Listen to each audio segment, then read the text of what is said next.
कि ये जो फैंसी डाइट्स के पीछे सब भागते रहते हैं कि मैं कीटो खा रही हूँ, मैं एटकिंस खा रहा हूँ, तो आपके एक्सपीरियंस में बेस्ट तरीका क्या है वेट कंट्रोल करने का? देखो, वेट जब तक इस मैं हमेशा मानती हूँ कोई भी चीज हो, cure is in the cause. जब कॉज नहीं समझ आएगा तो क्योर भी कभी ठीक नहीं होगा। आप सरफेस में आप 1 महीने के लिए 2 महीने के लिए जिम चले गए और आपने खाना पीना छोड़ दिया, आपने एक ही मील खा लिया जो मर्जी, ये सब जो अप्रोचेस हैं फिट्स एंड स्पर्ट्स में जो होती हैं, वो बिल्कुल भी सस्टेनेबल नहीं है और वो सॉल्यूशंस नहीं है। The reason why we are eating too much, we are unable to stick to our diet regimes, the way we are addicted to food, we have no dearth of knowledge. Dr. Reshma, knowledge जो है खाने पीने की जो conventional थी, वो भी सबको है। और कुछ मिथ्स बहुत हैं। I mean really when I am saying this, I I also have to agree that हमने इसको बहुत गलत एक पर्सपेक्टिव से देखा है। और उसी वजह से ये हमारा ये हाल है कि हम आए दिन डाइट बदलते हैं, अप्रोचेस बदलते हैं और ब्लेम करते हैं अपने आप को भी कि हम नहीं कर पाए।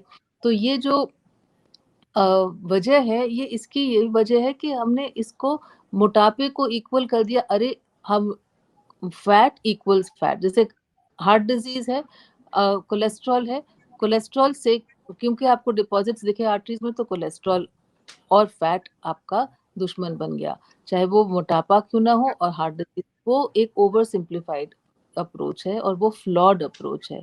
और खास करके इंडिया में, क्योंकि हमारी एक्चुअल प्रॉब्लम फैट नहीं है, हमारी फैट की प्रॉब्लम के बजाय हमारी फैट की जो है वो इंसुलिन है।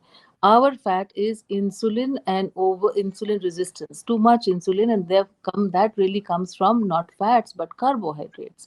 Too बिल्कुल। much of carbohydrates, whether it is refined carbohydrates through grains, maida, or sugars, or just cereals themselves, or just the packed bakery foods and the biscuits that we eat regularly. We stock it in our houses and serve it in our meetings. All those things, including the so-called healthy, कुछ I actually see some. Technical, हाँ, इशी आप travel कर रही हैं शायद, कुछ I technical hope it. Problem सुन नहीं पाए आपकी, थोड़ी बात सुन नहीं पाए, बताएं ज़रा दोबारा रिपीट कर दें। हाँ, तो मैं यही बोल रही हूँ कि हमारी प्रॉब्लम, हमारा फैट इंसुलिन कार्बोहाइड्रेट है, फैट नहीं है। तो बिल्कुल जी। कार्बोहाइड्रेट हमारे खानों में कार्बोहाइड्रेट हमारे खानों में कहाँ से आ रहा है एक्सेसिव? एक तो जो शुगर्स हैं और रिफाइंड कार्बोहाइड्रेट्स जैसे मैदा और वाइट राइस, ऊपर से उसके साथ साथ जो बेकरी प्रोडक्ट्स हैं जो हम लोग खाते हैं, आमतौर पे घर पे बिस्किट्स मिलते ही मिलते हैं, और that is a official snack. अगर कुछ नहीं मिला तो आप बिस्किट ले लेंगे। चाय खाली नहीं पियेंगे क्योंकि डॉक्टर ने बोला है कि भाई खाली पेट चाय नहीं पीनी, तो वो मतलब 2 बिस्किट तो खाने ही खाने हैं। तो वहाँ वो कुछ सोर्सेज से लेके एक्सेसिव इनटेक ऑफ जैसे sugars through even fruit juices, too much of, जैसे हमने बोल दिया जी कोल्ड ड्रिंक्स नहीं पीने, तो आप फ्रूट जूसेस पी रहे हैं, तो वो भी एक अपने आप में एक शुगर स्पाइक्स करता है। वो तो in fact fructose is even worse. So too much of fruit sugar is also a problem. So whether it is taking too much of anaj, too much of sugar, too much of bakery products, sweets, mithais, and all of that, so this is our real problem, and this is something which we all have misunderstood. इसका जो हमने approach करी obesity management की, वो हमने fat को कम करने की कोशिश करी, और जब भी हम फैट कम करेंगे खाने में, तो क्या बढ़ता है?